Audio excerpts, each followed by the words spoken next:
Sous le regard bienveillant de Rabelais, 80 ans, ça se fête. Il faut le boire avec le nez, bien le boire avec le nez. Et pour souffler les bougies, aucun entonneur rabelaisien n'aurait pu rater ça. C'est un événement très important, c'est que c'est avec des vignerons solides et qui ont su donc construire cette appellation, qui ont agrandi l'appellation. D'ailleurs aujourd'hui l'appellation s'est agrandie sur la rive gauche de la Vienne. Ça permet d'être connu nationalement, mondialement connu. Ça permet de positionner les vins de Chinon au-delà de nos frontières.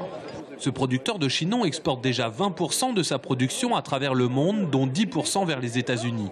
Mais surtout, ce qui a changé pour lui cette année, c'est qu'il fait partie de la dizaine de viticulteurs qui ont rejoint l'appellation après 30 ans de production de Touraine.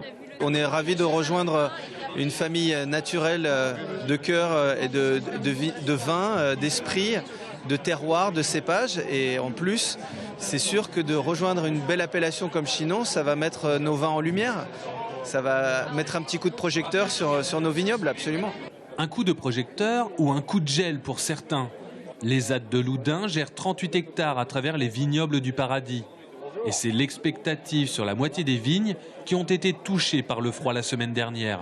L'année dernière, on prend donc une grosse année de gel, 70% de gel environ, 75%. Puis cette année encore, donc cette année on ne peut pas savoir la proportion de gel encore, c'est trop tôt. Mais la récolte va être fortement diminuée.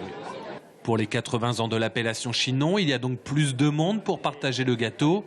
Des invités qui, à cause de la météo, pourraient bien avoir le vin triste en septembre.